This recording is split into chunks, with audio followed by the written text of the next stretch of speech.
নানা অনিশ্চয়তা কাটিয়ে জুলাই সনদে সই ২৫ দলের। দেশ গঠনের দায়িত্ব আগামী সরকারের। নির্বাচন পদ্ধতি ঠিক করতে দলগুলোকে আলোচনায় বসার আহ্বান প্রধান উপদেষ্টার। সনদ স্বাক্ষরকে নতুন অধ্যায়ের সূচনা বলছে বিএনপি। বাস্তবায়নে দেরি হলে সংকট তৈরির শঙ্কা জামায়াতের। অনুষ্ঠান বর্জন এনসিপি। কিছু দলের বিরুদ্ধে প্রতারণার অভিযোগ। রণক্ষেত্র সংসদ ভবন এলাকা। জুলাই যোদ্ধাদের সঙ্গে আইনশৃঙ্খলা বাহিনীর ধাওয়া পাল্টা ধাওয়া, সংঘর্ষ, টিয়ারশেল নিক্ষেপ, আহত বেশ কয়েকজন। বছর জুড়ে শিক্ষাঙ্গনে অস্থিরতার কারণে এইচএসসির ফলে নজিরবিহীন বিপর্যয় বলছেন শিক্ষাবিদরা। বিগত সরকারের বিরুদ্ধে নম্বর বাড়িয়ে বাম্পার ফলনের ধারা চালুর অভিযোগ। এবং ধসে পড়েছে ৫ থেকে ৮ তলার ছাদ। ১৭ ঘন্টার আগুনে পুরোপুরি ভস্মীভূত ভবন। চট্টগ্রাম ইপিজেডের কারখানায় অভিযানে ফায়ার সার্ভিস, ২ তদন্ত কমিটি।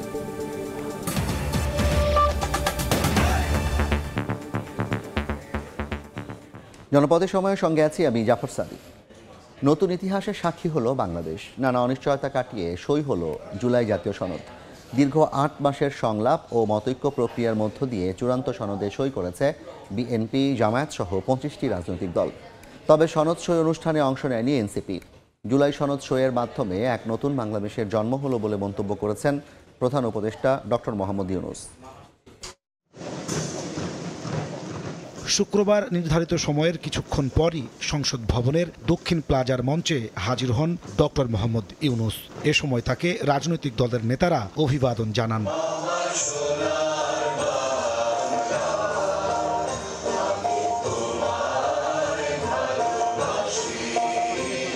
জাতীয় সঙ্গীতের মাধ্যমে শুরু হয় ঐতিহাসিক জুলাই জাতীয় সনদ স্বাক্ষরের আনুষ্ঠানিকতা। একই মঞ্চে তখন এনসিপি ছাড়া অন্যান্য প্রায় সব দলের নেতারা উপস্থিত ছিলেন। ঐক্যমত কমিশন প্রায় ১ বছর আলোচনার মাধ্যমে যেসব বিষয়ে একমত হয়েছে রাজনৈতিক দলগুলোকে তার কপি দেয়া হয়। প্রত্যেক রাজনৈতিক দলের ২ জন করে শীর্ষ নেতা স্বাক্ষর করেন ঐতিহাসিক জুলাই সনদে। বিএনপির পক্ষে মহাসচিব মির্জা ফখরুল ইসলাম আলমগীর, স্থায়ী কমিটির সদস্য সালাউদ্দিন আহমেদ। জামায়াতের পক্ষে স্বাক্ষর করেন দলটির নায়েবে আমির ডাক্তার সৈয়দ আবদুল্লাহ মোহাম্মদ তাহের ও সেক্রেটারি জেনারেল মিয়া গোলাম পরওয়ার। স্বাক্ষর আনুষ্ঠানিকতা শেষে প্রধান অতিথির বক্তব্য দেন ডক্টর মোহাম্মদ ইউনূস। শুরুতেই তিনি ৭১-এর মহান মুক্তিযুদ্ধ ও ২৪-এর ছাত্র জনতার গণ অভ্যুত্থানে শহীদদের স্মরণ করেন। ডক্টর ইউনূস বলেন, এই স্বাক্ষরের মাধ্যমে নতুন এক বাংলাদেশের জন্ম হলো। এই স্বাক্ষরের মাধ্যমে আমরা নতুন বাংলাদেশের সূচনা করলাম। সেটা যেন সঠিকভাবে আমরা যেতে পারি, এটার জন্য আমরা আল্লাহর মেহেরবানি চাই, যাতে করে আমরা এটার থেকে বিচ্যুত না হই। আমরা একমত হয়েছি, এই একমত সুন্দরভাবে পরিচালনা করে সামনের দিকে নিয়ে যাওয়া কিভাবে আমাদের কাছে সম্ভব হয়। প্রধান উপদেষ্টা বলেন, দেশ গঠনের দায়িত্ব আগামী সরকার নেবে, যার প্রস্তুতি জুলাই সনদ। আমরা আজকে যে কাজটা করলাম, এখানে স্বাক্ষর করলাম সবাই মিলে, সেটা দিয়ে আমার বাংলাদেশ পরিবর্তন হবে। এই পরিবর্তন সম্ভব হলো ওই গণ অভ্যুত্থানের কারণে, ছাত্র জনতার অভ্যুত্থানের কারণে। এইটা হলো দ্বিতীয় অংশ। সেটা তারা করেছিল বলেই আজকে আমরা এই সুযোগ পেলাম। রাজনৈতিক দলগুলোকে বসে আগামী জাতীয় নির্বাচন কোন প্রক্রিয়ায় হবে তা ঠিক করার আহ্বান জানান প্রধান উপদেষ্টা। আপনারা রাজনৈতিক নেতারা বসে, বিভিন্ন দলের নেতারা বসে একটা সনদ করেন কিভাবে নির্বাচন করবেন। যেমন তেমন করে নির্বাচন করলে আবার পুরোনো জায়গায় ফিরে যাওয়া, কিছু করে লাভটা কি হলো? এই কথা লিখে আমার লাভ কি হলো? কথা লিখলাম, কথা মানলাম না, কাজের মধ্যে গিয়ে মানলাম না। কাজেই আমার অনুরোধ, আপনারা আবার মন্তব্য কমিশন করেন, কমিটি করেন, নিজেরা বসুন, নির্বাচনটা কিভাবে সুন্দরভাবে করবেন, উৎসবমুখর করবেন, ইতিহাসে স্মরণীয় করে তুলবেন। কমিশনের সহসভাপতি অধ্যাপক আলী রিয়াজ বলেন, অল্প সময়ের মধ্যেই জুলাই জাতীয় সনদের আইনি ভিত্তি ও বাস্তবায়ন প্রক্রিয়া নিয়ে সরকারকে সুপারিশমালা দেবেন তারা। জুলাই আন্দোলনের মাধ্যমে গড়ে ওঠা দল এনসিপি ছাড়াই অবশেষে স্বাক্ষর হলো বহুল প্রত্যাশিত জুলাই সনদ। রাজনৈতিক দলগুলো এই সনদ বাস্তবায়ন করে শহীদদের আকাঙ্ক্ষিত বাংলাদেশ গড়তে আরও বেশি কার্যকর ভূমিকা রাখবে, এমনই প্রত্যাশা জুলাই শহীদ ও আহতদের। নাজমুস সালেহী, সময় সংবাদ, ঢাকা।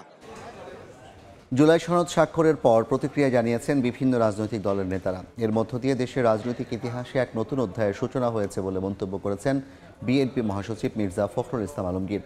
দলটির স্থায়ী কমিটির সদস্য সালাউদ্দিন আহমেদ বলেছেন, জাতির আকাঙ্ক্ষা পূরণ শুরু হলো আজ। এদিকে সনদ বাস্তবায়নে দেরি হলে রাজনৈতিক সংকট দেখা দিতে পারে বলে শঙ্কা প্রকাশ করেন জামায়াতে ইসলামীর নায়েবে আমির সৈয়দ আব্দুল্লাহ মোহাম্মদ তাহের। গোটা জাতির যে আকাঙ্ক্ষা ছিল যে রাষ্ট্রীয় ব্যবস্থার পরিবর্তন, জন আকাঙ্ক্ষা পূরণের জন্য সংস্কার করে, প্রয়োজনীয় সংস্কারগুলো করে সমস্ত রাজনৈতিক দলগুলো সনদ স্বাক্ষরের মধ্য দিয়ে বাংলাদেশের রাজনৈতিক ইতিহাসে একটি নতুন অধ্যায়ের সূচনা হলো। শহীদের আত্মত্যাগ, রক্তদান, এই জাতির আকাঙ্ক্ষা, জনপ্রত্যাশা সবকিছু পূরণের শুরু হলো কেবল। এটা যাত্রা। এগুলো বাস্তবায়নের মধ্য দিয়ে আমরা একটি গণতান্ত্রিক এবং গণতান্ত্রিক সংস্কারের মধ্য দিয়ে রাষ্ট্র কাঠামো আমরা অর্জন করতে পারব। এই জাতি ৫৪ বছরে বারবার যে নানা অপকর্ম অপশাসনের সম্মুখীন হয়েছিল, আজকের এই জাতীয় সনদ আমরা যারা সকলে ঐকমত্যের মাধ্যমে সিগনেচার করেছি, এটা যদি সত্যি অর্থে বাস্তবায়িত হয় তাহলে এখানে রাজনীতির গুণগত পরিবর্তন হবে। এক্ষেত্রে যদি সরকার ডিলে করে বা অন্য কিছু চিন্তা করে তাহলে আবার সেটা একটা জুলাইয়ের সাথে জাতীয় গাদ্দারি হবে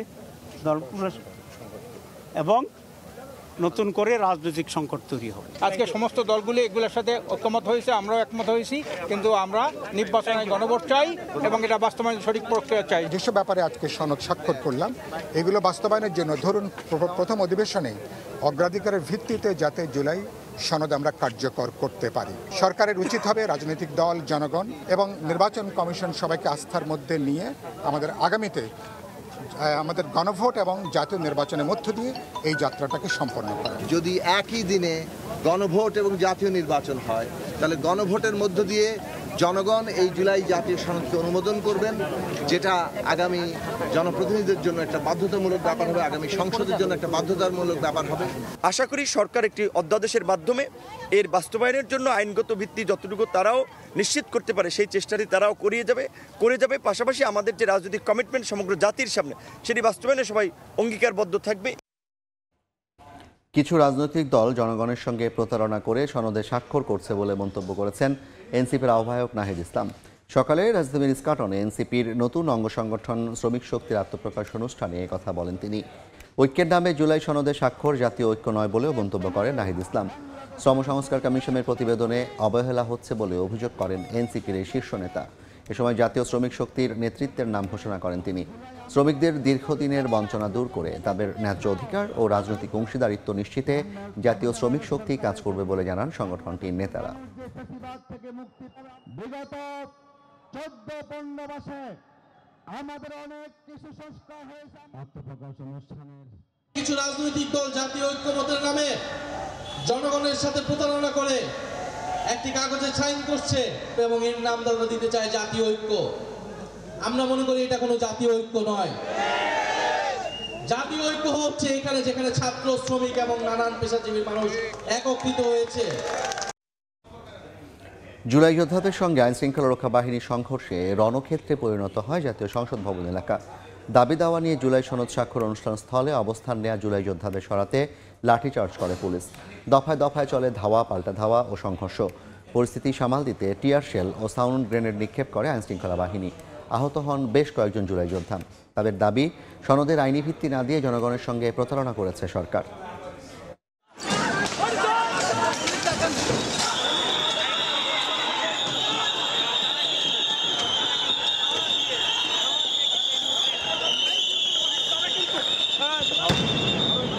দফায় দফায় সংঘর্ষ, ধাওয়া, পাল্টা ধাওয়া, সাউন্ড গ্রেনেড, টিয়ার শেল নিক্ষেপ। সংসদ ভবনের সামনে মানিক মিয়া এভিনিউর পুরো রাস্তা রণক্ষেত্রে পরিণত। শুক্রবার সকালে জুলাই সনদ স্বাক্ষর অনুষ্ঠান স্থলে অবস্থান নেন বিক্ষুব্ধ জুলাই যোদ্ধারা। নিজেদের স্বীকৃতি সহ দাবি জানান সনদের আইনি ভিত্তির। সেখান থেকে তাদের বের করে দেয়া হয় সংসদ ভবনের বাইরে। এরপর তারা অবস্থান নেন সংসদের মূল গেটে। ঢুকতে চাইলে বাধা দেয় আইন শৃঙ্খলা বাহিনী। এক পর্যায়ে লাঠিচার্জ করে পুলিশ ও এপিবিএন সদস্যরা। কিছুটা হটে গিয়ে ইটপাটকেল ছড়ে জুলাই যোদ্ধারা। ভাঙচুর করতে দেখা যায় বেশ কয়েকটি গাড়ি। তাদের ছত্রভঙ্গ করতে সাউন্ড গ্রেনেড ও টিয়ার শেল ব্যবহার করে আইন শৃঙ্খলা বাহিনী। আহত হন বেশ কয়েকজন।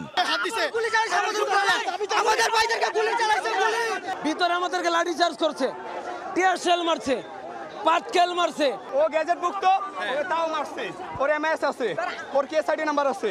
আন্দোলনকারীরা মানিক মিয়া এভিনিউ থেকে সরে গিয়ে অবস্থান নেন আসাদ গেট মোড়ে।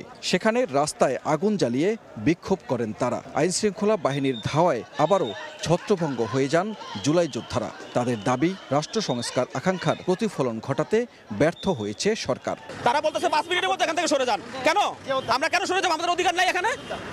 আমরা আমাদের রক্তের উপরে দাঁড়ায় আমাদেরকে বলে সরে যেতে। যদি আজকে যৌক্তিক দাবি না হয়, আপনি সরেজমিনে আসেন, আপনি আমাদের সাথে কথা বলেন। ওনাদের বোঝা দরকার ছিল যে সরকারটা, ওনারা যে সরকারের উপরে বসে আছে সেটা আমার চোখের উপরে, আমার রক্তের উপরে, আমার চোখের উপরে, আমার ভাইয়ের হাতের উপরে, আমার হাতের উপরে, আমার ভাইয়ের পায়ের উপরে, আমার ভাইয়ের লাশের উপরে। জুলাই আন্দোলনের মধ্য দিয়ে একটি অভ্যুত্থানের উৎপত্তি এবং এই জুলাই সনদের যাত্রা রাষ্ট্র সংস্কারে। সেই রাষ্ট্র সংস্কারের জুলাই সনদ স্বাক্ষর অনুষ্ঠানের দিনেও জুলাই অভিযাত্রীদের এই আন্দোলন এবং এই আন্দোলন একটি নতুন উদ্বেগের সৃষ্টি করেছে।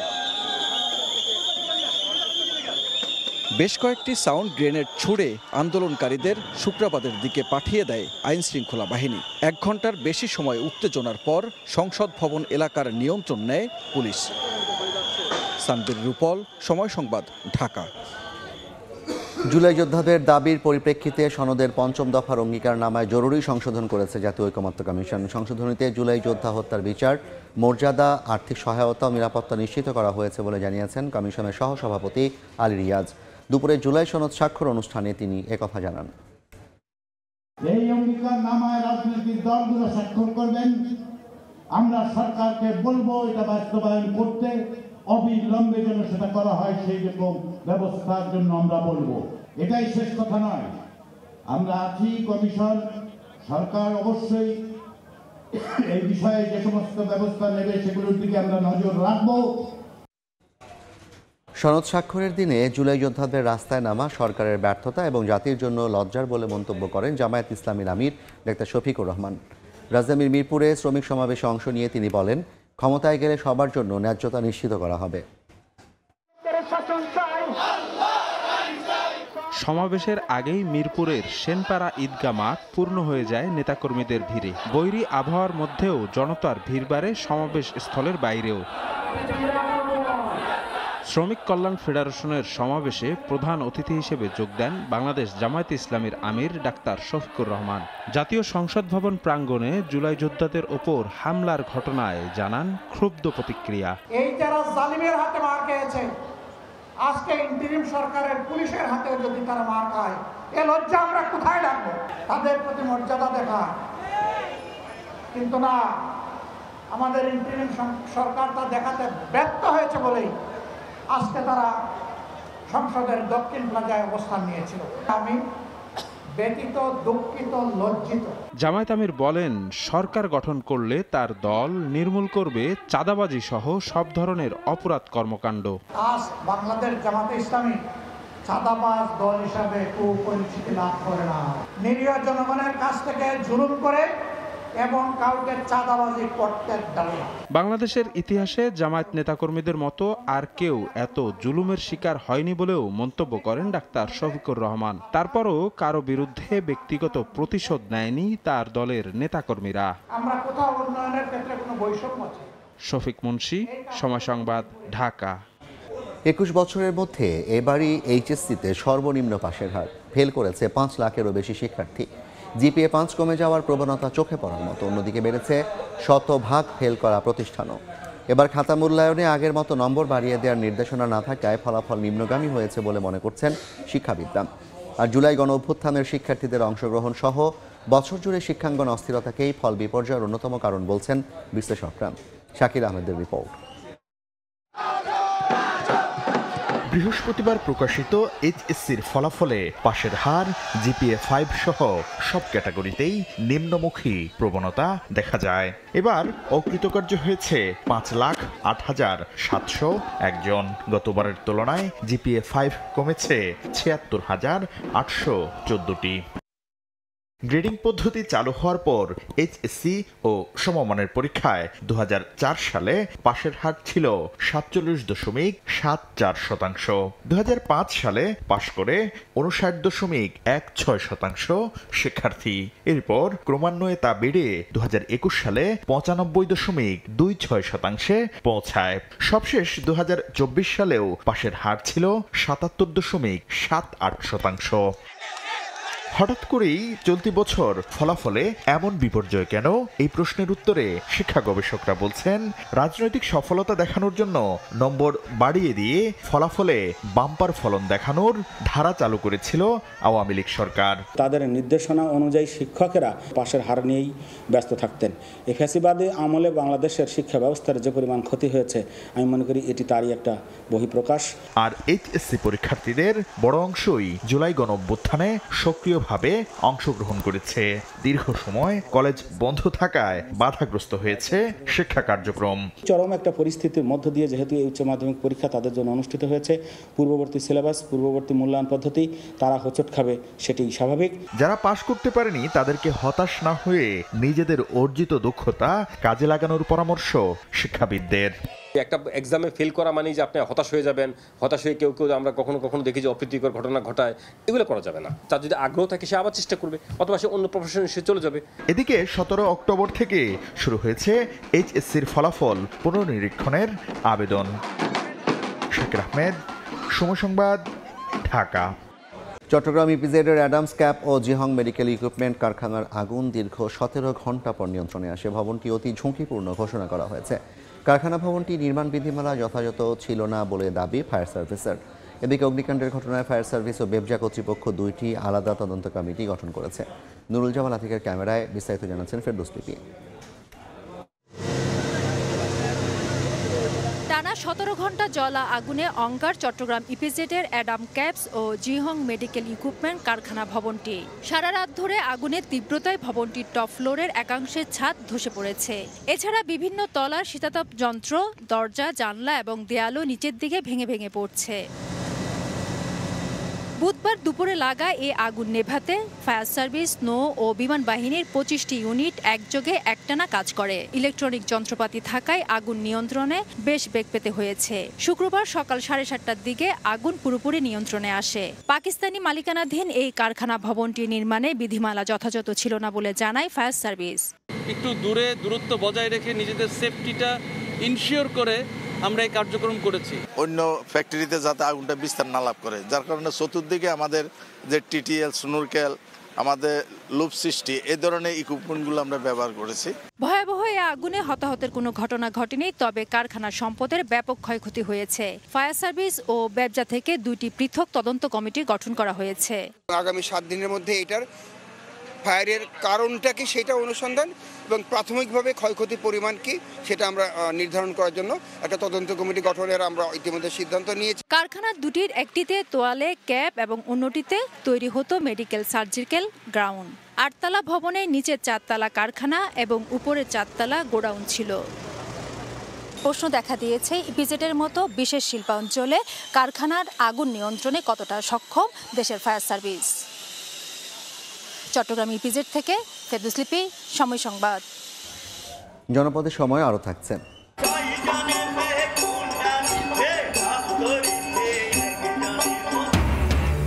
সাধু সন্ন্যাসীদের কণ্ঠে দেহ এবং দ্রোহের গান। লালনের তিরোধান দিবস উপলক্ষে কুষ্টিয়ার ছেউরিয়া আখড়ায় ভক্ত অনুসারীদের মিলন মেলা, নিরাপত্তা জোরদার। গোপালগঞ্জে মোবাইল চার্জ দেওয়াকে কেন্দ্র করে যুবককে কুপিয়ে হত্যার অভিযোগ উঠেছে। ঘটনায় অভিযুক্ত আল রাফিকে গ্রেফতার করেছে পুলিশ। উদ্ধার করা হয়েছে হত্যায় ব্যবহৃত ছুরি।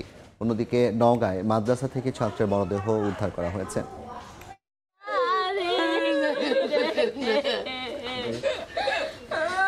মোবাইল চার্জ দিতে গিয়ে ফেরা হলো না চা দোকানি আলামিনের।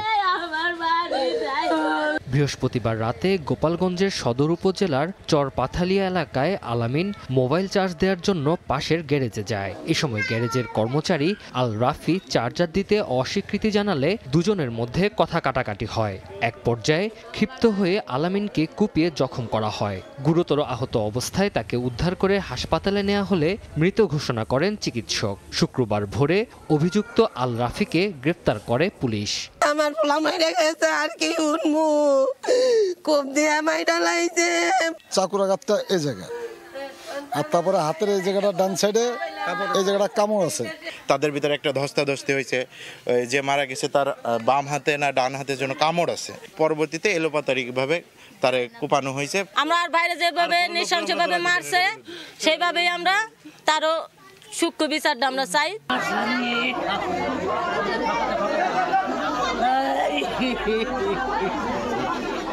অন্যদিকে নওগাঁ সদরের রওদাতুল হাফিজিয়া কোরআন মাদ্রাসার বারান্দা থেকে আব্দুর রহিম নামে এক শিক্ষার্থীর মরদেহ উদ্ধার করেছে পুলিশ। স্বজনদের দাবি, শিশুটিকে বলাৎকার শেষে হত্যা করা হয়েছে। এই ঘটনায় মাদ্রাসা সুপারকে জিজ্ঞাসাবাদের জন্য পুলিশ হেফাজতে নেওয়া হয়েছে। তানজিল হাসনাত, সময় সংবাদ। নিষেধাজ্ঞা উপেক্ষা করে মাদারীপুরে পদ্মাপাড়ে বিক্রি হচ্ছে মা ইলিশ। প্রজনন মৌসুম ক্ষতিগ্রস্ত হওয়ার শঙ্কা। অভিযানে জেলেদের হামলার ভয়ে মৎস্য কর্মকর্তারা। 22 দিনের নিষেধাজ্ঞার মধ্যেও থেমে নেই ইলিশ শিকার। জেলেরা দিনরাত পদ্মায় জাল ফেলছেন, আর নদীর পাড়েই বসিয়েছেন ইলিশের হাট। প্রকাশ্যে চলছে বিক্রিও। মাদারীপুরের শিবচরের পদ্মা বেষ্টিত বন্দরখোলা মাতবরের চর জানাজাত ও কাঁঠালবাড়ি ইউনিয়নের বিভিন্ন এলাকায় পদ্মা পারে প্রতিদিনই দেখা মিলছে এমন অস্থায়ী হাট। এতে চরম ক্ষতিগ্রস্ত হচ্ছে ইলিশের প্রজনন। জেলেরা বলছেন, সংসার চালাতে হিমশিম খাওয়ায় নিষেধাজ্ঞা অমান্য করে মাছ ধরছেন তারা। কামলা কিষান দিয়ে খেত খোলা চাষবাস করি, এই খেত তো বর্ষা পানিতে তলে না। আমরা গরিব মানুষ ভাই, বাঁচি না কি পেটে জ্বালা। একদিকে দুর্গম এলাকা, অন্যদিকে জেলেদের হামলার ভয়ে অভিযানে যেতে অসহায়ত্বের কথা জানান জেলা মৎস্য কর্মকর্তা। খুব দ্রুতই আজকালের ভিতরেই ওইখানে স্থল ভাগ দিয়ে অভিযান পরিচালনা করা হবে। যতটুকু পারা যায় নিয়ন্ত্রণ করার চেষ্টা করা হবে। জেলা প্রশাসন বলছে, জেলে ও ব্যবসায়ীদের বিরুদ্ধে নির্বাহী ম্যাজিস্ট্রেটের মাধ্যমে নেওয়া হচ্ছে আইনি ব্যবস্থা। নির্বাহী ম্যাজিস্ট্রেটগণ মোবাইল কোর্ট পরিচালনা করছেন, গত কয়েকদিন আগেও করেছেন, এবং আজকে আগামীকাল 25 তারিখ পর্যন্ত কন্টিনিউয়াস এই কার্যক্রমটি চলমান থাকবে। মা ইলিশ রক্ষায় 4 অক্টোবর থেকে 25 অক্টোবর পর্যন্ত 22 দিন ইলিশ আহরণ, পরিবহন, বিপণন ও মজুত নিষিদ্ধ করেছে সরকার। প্রশাসন মাঝে মাঝে অভিযান চালালেও আবারও শুরু হয় সকাল থেকে মধ্যরাত পর্যন্ত এই ইলিশ বিক্রির কার্যক্রম। সঞ্জয় কর্মকার, অভিজিৎ, সময় সংবাদ, মাদারীপুর। 2 মাসে শরীয়তপুরের জাজিরায় পদ্মার ভাঙনে তীর রক্ষা বাঁধের 2 কিলোমিটার অংশ ধসে গেছে। ভাঙন ঠেকাতে 5,24,000 জিও ব্যাগ ডাম্পিং করা হলেও কোনো কাজে আসেনি। গৃহহীন 1.5 শতাধিক পরিবার। নতুন করে ভাঙনের আতঙ্কে 5 শতাধিক বসতবাড়ি, ব্যবসা প্রতিষ্ঠান সহ শিক্ষা প্রতিষ্ঠান। অনেকে তীর থেকে সরিয়ে নিচ্ছেন তাদের স্থাপনা। পদ্মা নদীর 8 কিলোমিটার তীর রক্ষায় বাঁধ নির্মাণ চলছে। 5,24,000 বালু ভর্তি জিও ব্যাগ নদীতে ফেললেও তা নদীগর্ভে। একই অবস্থা নদী পাড়ে রাখা কংক্রিটের ব্লকগুলোর। দেখছেন জনপদের সময়। কুষ্টিয়ার কালীগঙ্গা নদী পাড়ে বসেছে সাধুর হাট। এবারই প্রথম রাষ্ট্রীয়ভাবে পালন করা হচ্ছে ফকির লালন শাহের 135তম তিরোধান দিবস। এতে উচ্ছ্বসিত লালন ভক্তরা।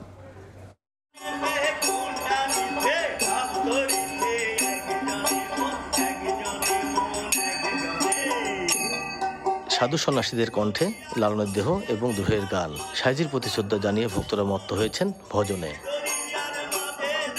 আলাদা আলাদা আস্তানায় অবস্থান নেওয়া বাউলেরা একতারা দোতারা সহ নানা বাদ্যের তালে লালনের অমর বাণী গেয়ে চলেছেন আপন মনে। শুক্রবার সকাল থেকে কুমারখালী ছেউড়িয়ায় লালনের আখড়ায় আসতে শুরু করেন ভক্ত অনুসারীরা। পরিণত হয়েছে মিলন মেলায়। উৎসবে লালনের কর্মময় জীবন নিয়ে আলোচনা ছাড়াও প্রতিদিন গভীর রাত পর্যন্ত চলবে গান। এবারে লালন মুক্ত মঞ্চে প্রখ্যাত লালন সঙ্গীত শিল্পী প্রয়াত ফরিদা পারভিনের স্মরণে আলোকচিত্র প্রদর্শন করার কথা রয়েছে।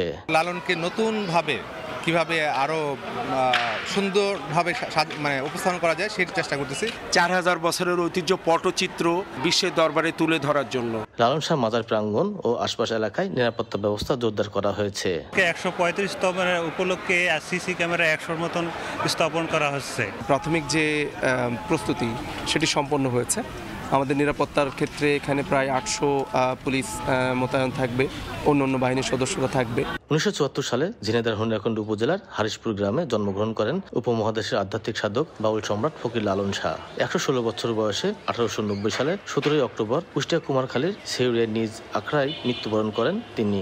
17 অক্টোবর শুরু হওয়া লালন মেলা চলবে আগামী 19 অক্টোবর পর্যন্ত। এস এম রাশেদ, সময় সংবাদ, কুষ্টিয়া। জনপদের সময় শীর্ষ সংবাদগুলো জানিয়ে দিচ্ছি আরেকবার। নানা অনিশ্চয়তা কাটিয়ে জুলাই সনদে সই 25 দলের। দেশ গঠনের দায়িত্ব আগামী সরকারের। নির্বাচন পদ্ধতি ঠিক করতে দলগুলোকে আলোচনায় বসার আহ্বান প্রধান উপদেষ্টার। সনদ স্বাক্ষরকে নতুন অধ্যায়ের সূচনা বলছে বিএনপি। বাস্তবায়নে দেরি হলে সংকট তৈরির শঙ্কা জামায়াতের। অনুষ্ঠান বর্জন এনসিপির। কিছু দলের বিরুদ্ধে প্রতারণার অভিযোগ। ক্ষেত্র সংসদ ভবন এলাকা। জুলাই যোদ্ধাদের সঙ্গে আইন শৃঙ্খলা বাহিনীর ধাওয়া পাল্টা ধাওয়া, সংঘর্ষ, টিয়ার শেল নিক্ষেপ, আহত বেশ কয়েকজন।